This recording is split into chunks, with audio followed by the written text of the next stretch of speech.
Chaque réussite commence par un premier pas. Chaque rêve par une étincelle. Derrière chaque nom, il y a une histoire. Une trajectoire unique. Un chemin semé de doutes. Des défis, mais aussi des victoires. Bienvenue dans Le Parcours, l'émission qui retrace le chemin de celles et ceux qui inspirent. Étudiants, artistes, entrepreneurs, enseignants, leaders du quotidien. Ils partagent avec nous les étapes, les tournants, les erreurs et les leçons. Car derrière chaque parcours, il y a une voix. Et aujourd'hui, cette voix, c'est la leur.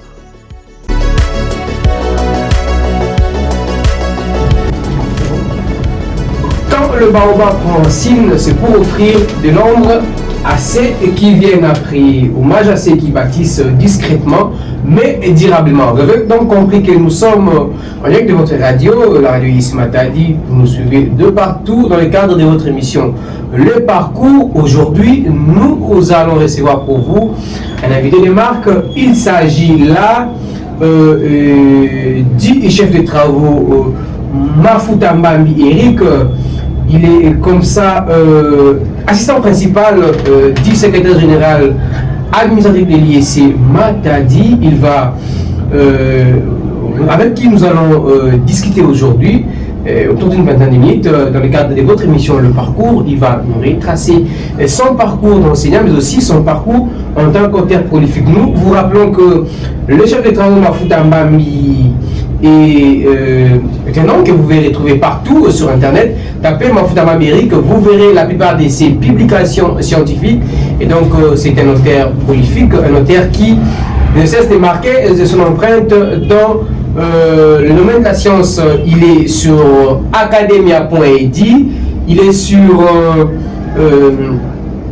African Scientific Journal. D'ailleurs, il a récemment publié un article avec le professeur Robone Kambonako sur l'application de l'assurance qualité de l'IEC Matadi. Il est auteur d'un ouvrage important que nous allons d'ailleurs aujourd'hui développer. Il s'agit là des documents commerciaux. Bonjour, monsieur le chef de travaux. Bonjour, monsieur le présentateur. Alors, très heureux de vous retrouver sur ce plateau. Alors, quelles sont vos impressions pour une toute première fois? En tout cas, mes impressions sont très très bonnes. Je suis ravi et surtout je suis aussi honoré d'être votre invité de cet après-midi. Et c'est vraiment un honneur pour moi d'être là. Et surtout que c'est dans le cadre aussi dans le cadre du rayonnement, pour ces visibilité, des œuvres que nous produisons, surtout en tant que scientifique ici à l'IEC Matadi. J'ai aimé puisque c'est une émission qui reçoit, qui interviewe tout ça, qui interviewe les scientifiques que nous sommes. Et donc c'est une très bonne chose, je suis très ravi. Merci. Très bien. Il a aussi à son actif un article remarqué sur la fraude fiscale. C'est comme j'avais dit récemment, il a tout récemment un article qui porte sur l'application de l'assurance qualité à l'IEC Matadi, publié dans la revue African Scientific Journal. Alors, aujourd'hui, nous allons explorer son parcours, ses motivations. Pourquoi pas parler, nous allons plus nous appesantir sur son ouvrage il s'agit des documents commerciaux. Alors, rapidement, vous allez nous retracer votre parcours académique. Vous êtes enseignant-chercheur à l'IEC Matadi, mais vous avez aussi étudié à l'IEC Matadi. Vous faites partie de la crème des enseignants de l'IEC Matadi parce que vous êtes un auteur prolifique. Dites-nous, comment était votre parcours? Vous avez commencé, depuis quand est-ce que vous avez eu votre diplôme à l'IEC Matadi avant que vous puissiez devenir enseignant? Merci. Moi, je pense que vous aurez dû commencer par un parcours. L'IEC, c'est juste c'est déjà le sommet, mais il y a une base qui est quelque part là. Très bien. Vous aurez dû commencer par la base. N'empêche que vous puissiez commencer par la base éventuellement. Je ne suis pas un parvenu. J'ai quand même fait, j'ai un parcours là normal. Normal, bon, j'ai la chance, disons, la grâce. Comment j'ai commencé mes études par l'école maternelle. Très bien. J'ai fait mon école maternelle. Là où j'étais né, je me suis né à Célébante. C'est là où j'ai fait mon école maternelle. Bien après, j'ai commencé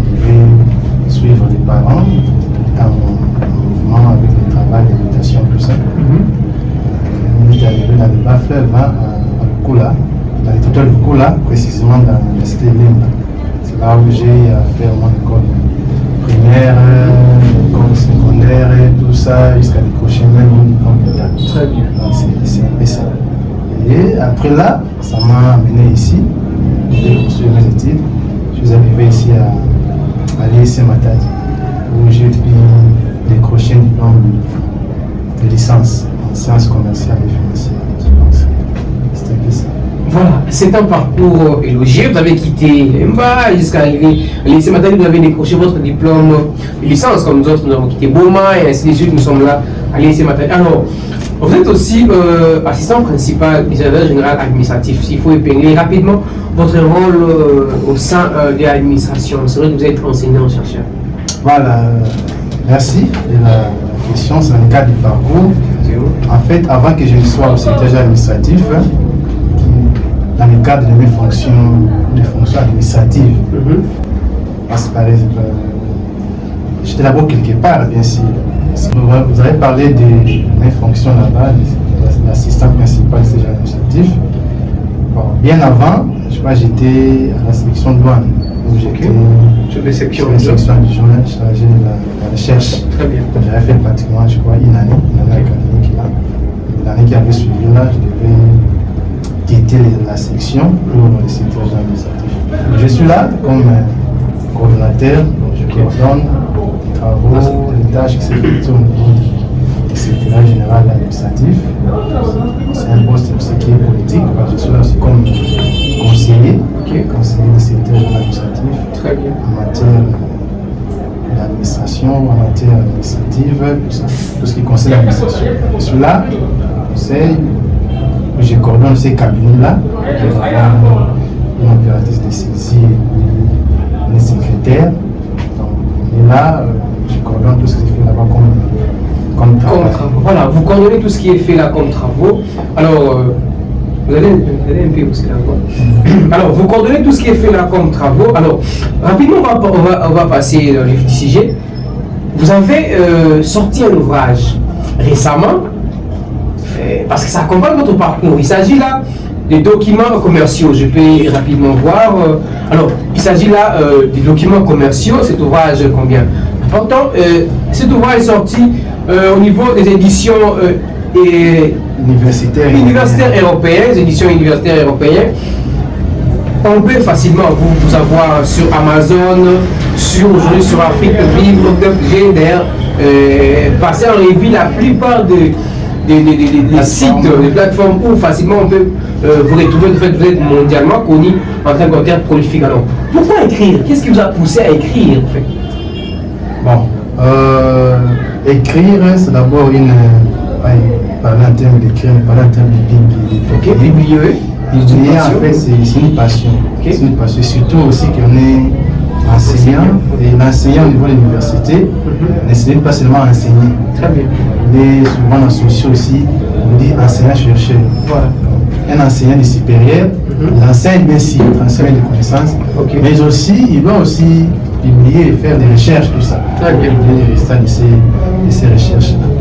C'est que dans ce cadre-là, j'ai eu aussi à publier mon ouvrage ici intitulé Introduction aux documents commerciaux. Très bien. Alors, ici, dans cet ouvrage, quelle était votre cible? D'abord, avant de parler d'objectifs, vous avez ciblé des publics cibles dans votre ouvrage. On parle des cibles, mais aussi je peux, avant de parler de ces cibles-là, la motivation. Voilà. La motivation, parce qu'il faut une motivation pour une œuvre là, pour un ouvrage. La motivation, c'était en fait, j'avais constaté, je suis parti d'un constat, qu'il y avait une quasi-rarité des ouvrages traitant en rapport avec les documents commerciaux. Très bien. Or, vous êtes sans ignorer que nous sommes dans une ville qui est portière, la ville de Matadi, et nous savons bien que comme c'est une ville qui est portière, les affaires qui s'effectuent, les opérations qui s'effectuent sont liées directement, soit indirectement de ce qui se fait au niveau des ports maritimes, parce que nous en avons deux. On a travaillé MGT, tout ça. Alors, comme c'est une ville qui est portière, il y a des activités qui s'effectuent, alors ces documents commerciaux circulent facilement, sont manipulés par tous ces mondes, tous ceux-là qui interviennent dans ces genres de transactions-là, aux opérations économiques, tout ce qui s'est fait comme opération, comme transaction. Ces documents, bien sûr, ils sont manipulés par tous ces gens-là, par tous ces mondes. C'est un peu ça. Alors, s'agissant des les cibles, oui. J'allais me perdre là. Les cibles, en fait, j'ai ciblé toutes ces personnes-là voilà. Qui sont dans le monde des affaires, qui les manipulent, mais parfois ne savent pas, ignorent l'importance de ces documents, les pourquoi de ces documents, tout ça. Et pourtant, ce sont des documents qu'ils utilisent. Ils les manipulent. Donc c'était parmi les cibles, c'est d'abord toutes ces personnes-là qui interviennent dans le monde des affaires. Aussi, comme je suis enseignant, je ne peux que cibler aussi les mondes académiques, tout ça, notamment nos étudiants, ceux-là qui viennent à peine de commencer les études supérieures. Donc c'est un document très utile, d'autant que j'ai eu à pénétrer certains éléments théoriques. J'ai pénétré ça vraiment. Je suis allé un peu en profondeur là pour essayer d'expliciter ces différents documents commerciaux. Les jeunes étudiants, les jeunes qui arrivent, documents commerciaux, parce que ce sont des documents qui parfois les hommes qu'on appelle les hommes d'affaires ont tendance à utiliser, mais sans pour autant connaître la quintessence de ces documents. Très bien. Alors, vous avez aussi, je ne sais pas si rapidement vous aurez un petit mot sur l'article que vous avez récemment sorti, mais on va rester plus sur l'ouvrage. Vous avez un élément sur l'article que vous avez sorti. Vous avez parler de l'application de l'assurance qualité à l'IDIS. Pourquoi? Est-ce qu'il y a une nécessité de parler? C'est vrai que vous êtes membre de la cellule de l'assurance qualité, mais est-ce qu'il y a réellement une nécessité de parler des éléments? C'est vrai que nous savons que vous êtes un chercheur, vous aimez ce domaine-là de la recherche, vous ménagez beaucoup d'efforts en ce qui concerne la recherche, vous aimez vous y attirer, mais était-ce important aujourd'hui d'évoquer cet aspect lié à l'assurance qualité, afin de revenir sur votre ouvrage pour, n'est-ce pas, boucler l'émission, ou clôturer, pardon, l'émission. Qu'est-ce qui vous intéresse? Qu'est-ce qui vous a intéressé? Y a-t-il une nécessité pour vous de mettre en place, en dehors de la cellule, parce que la cellule de l'assurance qualité, c'est vrai, c'est une recommandation du ministère, mais est-ce que quelle était la nécessité pour vous de mettre en place une cellule d'assurance? Qu'est-ce qu'il dit? L'application de l'assurance qualité.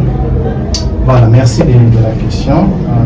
Récemment ici, je crois que c'est depuis le 4 juin,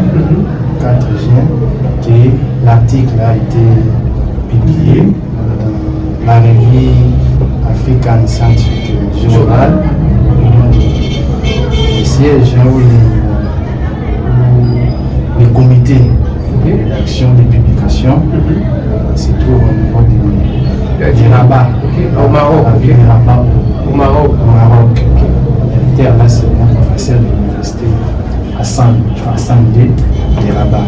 C'est lui bon, pas le directeur, non, c'est le directeur de publication. Et là, dans les comités scientifiques ou des CDC, comité éditorial de cette revue-là, vous allez trouver des scientifiques de plusieurs horizons. C'est plus des scientifiques africains, soit l'Afrique subsaharienne, le Maghreb, tout ça, c'est un peu mélangé en tout cas. C'est un peu ça. C'est aussi que nous aussi la force de cette revue.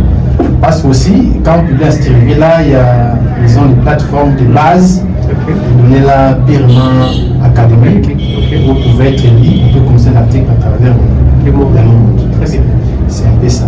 Alors pourquoi publier sur l'assurance qualité? Vous vous avez dit au départ que je suis membre de la cellule d'assurance qualité ici à l'ISM Matadi. Alors, l'assurance qualité, en fait, ça va être pour nous, en tant qu'établissement d'enseignement supérieur, ça va être pour nous, en tout cas, un objectif. Un objectif, c'est-à-dire chercher dans nos pratiques, à atteindre l'excellence.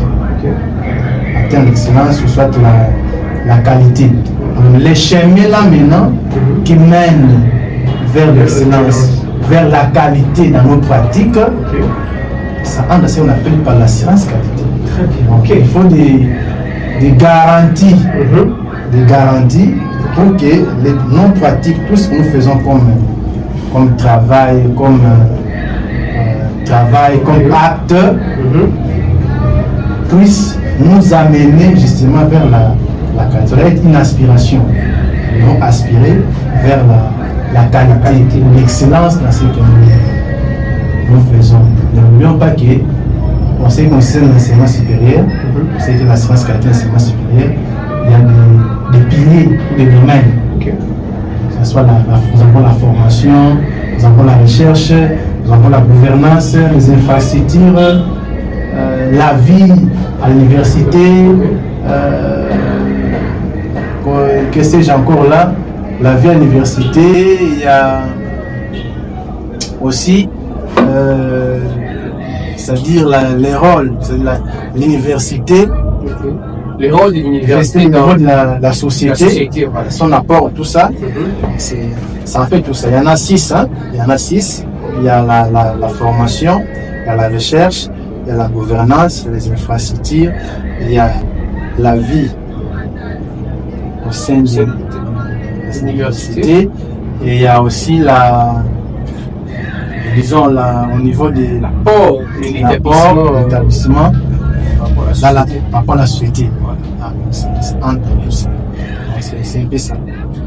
Alors, pourquoi publier un article sur l'assurance qualité? Est-ce que c'était nécessaire ou pas? Est-ce que c'était oui, c'était nécessaire, c'est une opportunité. En fait, c'est souvent les sujets. Le thème, c'est application d'un système d'assurance qualité. Difficultés, contraintes, opportunités et défis.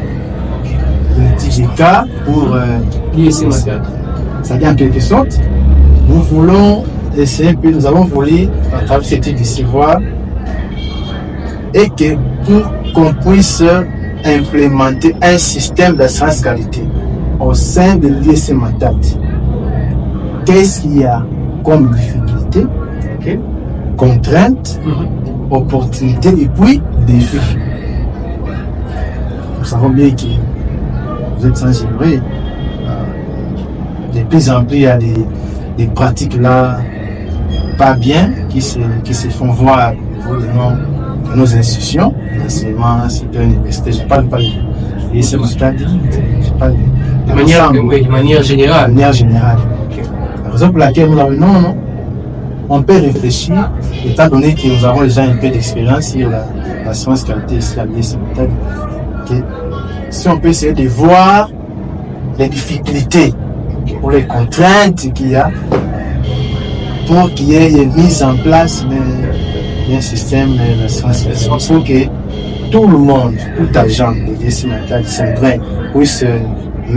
puisse intérioriser la notion de qualité dans sa tête pour que ce soit dans ses pratiques, dans tout ce qu'il fait comme travail, tout ce qu'il pose comme acte. C'est-à-dire, tout ce qu'il fait comme acte, tout ce qu'il pose comme acte, comme travail, le but c'est atteindre la qualité ou l'excellence. Très bien, merci. L'autre côté, c'est les opportunités de défi. Il y a des opportunités parce qu'il y a des mécanismes d'évaluation. Par exemple, l'auto-évaluation, et puis il y a l'auto-évaluation et l'accréditation. On peut venir aussi, on peut solliciter l'accréditation. C'est-à-dire une structure externe qui œuvre dans l'assurance qualité peut venir évaluer l'établissement et que si on atteint une cote là bien, ça peut nous ouvrir d'autres Pour ça prouve que nous sommes sérieux à ces choses. Très bien. Atteindre la qualité et l'excellence passe aussi par la compréhension des notions sur l'assurance qualité. Alors je vous inviterai, mesdames, messieurs, à aller sur la plateforme, aller sur Google, tapez tapez simplement Mafutamba Eric, application d'un système d'assurance qualité à l'IS. Vous allez voir, vous pouvez lire cet article. En fait, c'est un article que nous avons publié avec les professeurs Oubouné Kambonabo. Voilà. Donc, vous pouvez lire cet article et vous allez comprendre au fait la nécessité de l'application de ces systèmes d'assurance qualité. Rapidement, pour finir, je vais prendre des dernières questions. Alors, vous êtes un enseignant ici aujourd'hui. En fait, quelle place accordez-vous à la recherche d'enseignants? Et comment vous pouvez motiver les jeunes enseignants à publier? Voilà, les jeunes enseignants qui nous sommes d'autres, comment vous pouvez nous motiver à publier au regard des différentes réformes nécessaires pour améliorer, n'est-ce pas, la qualité de l'administration de l'enseignement supérieur? Merci. En tout cas, moi en tant que chercheur, je ne suis pas encore chercheur confirmé. Les chercheurs confirmés sont les professeurs. Mais chercheur en devenir, je suis un peu en bas là-bas, j'ignore, j'essaie de faire des publications. En fait, les publications, c'est ce qui fait de vous, par exemple, en tant qu'assistant ici, chercheur. C'est ce qui vous différencie, par exemple, des autres, ceux qui sont au niveau, par exemple, du secondaire, des enseignants, qu'on appelle aussi les professeurs, tout ça. Parce que si vous ne publiez pas, si vous ne faites pas de recherches, alors en quoi vous êtes l'enseignement supérieur université? Votre place n'est pas l'enseignement supérieur université. En fait, c'est ça. Donc, quand on est l'enseignement supérieur, il faut faire des recherches. Il faut des publications.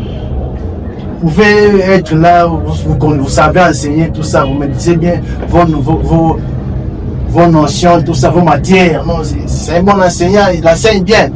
C'est bien bon. Et vous êtes là en train d'évaluer les étudiants, tout c'est vous-même qui vous évaluez.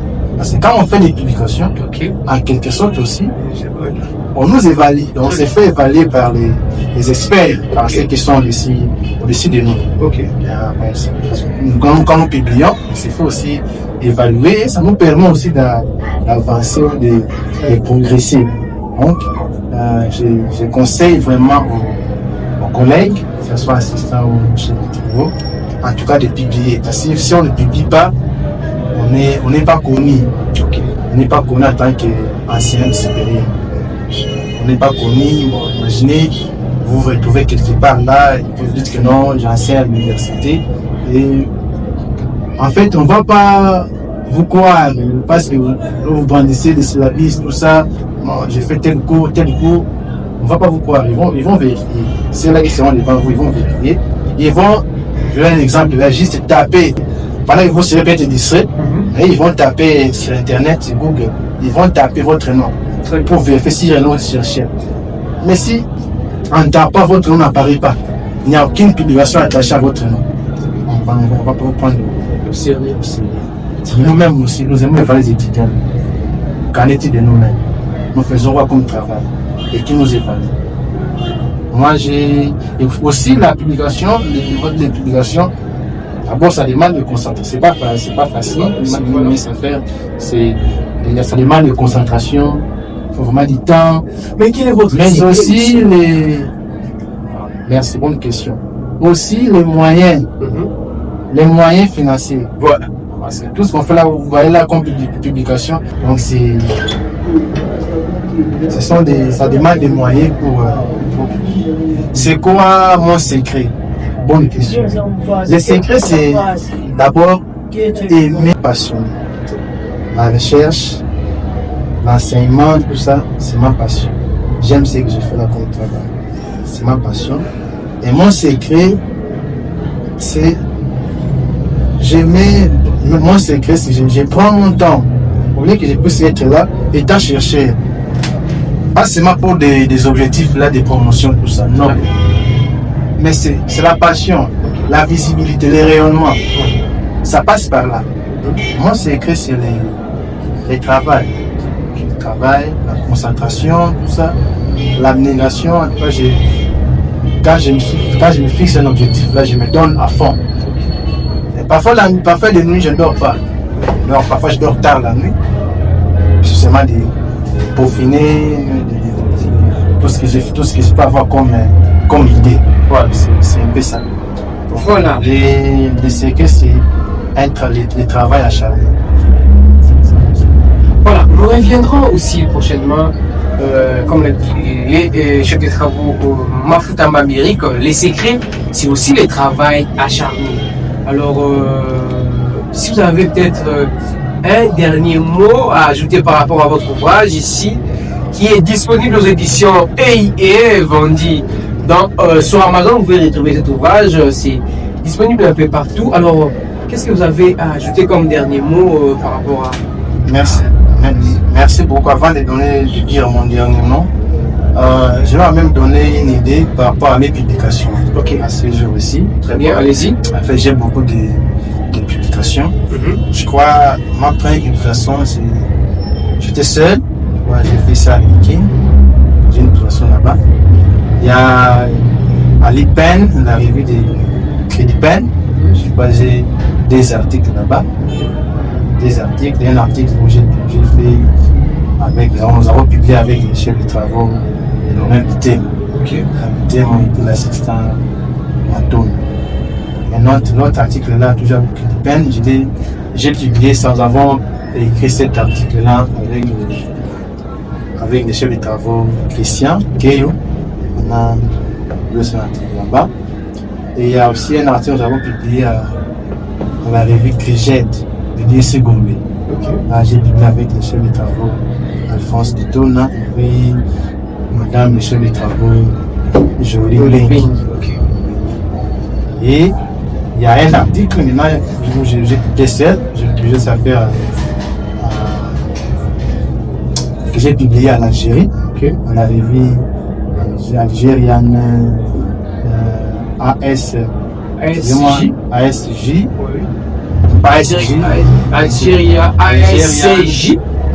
Algérienne scientifique journal plateforme ASJP.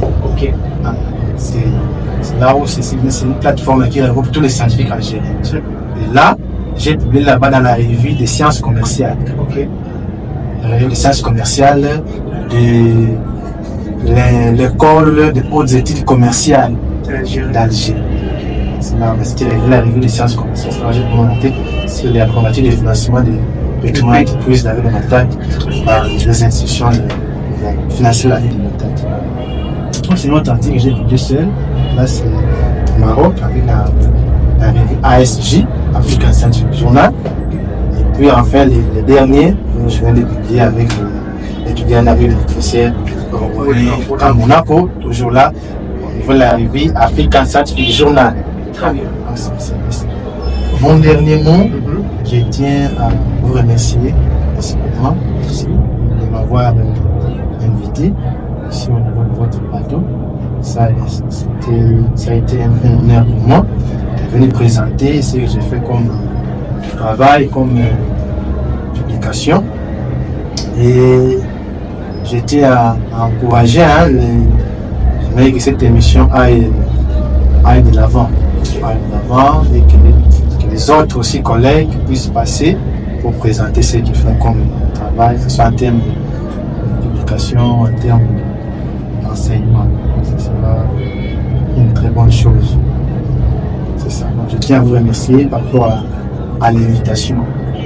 Merci beaucoup, monsieur le chef de travaux Mafutamba Birik, pour cet échange combien enrichissant.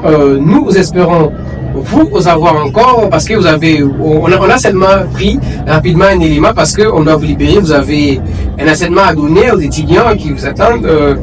Merci surtout de continuer à nous inspirer, mais aussi à inspirer la nouvelle génération de chercheurs, aussi des administrateurs rigoureux. Merci pour cet instant, merci pour ce que vous avez apporté, que vous apportez, n'est-ce pas, dans la formation de la jeunesse.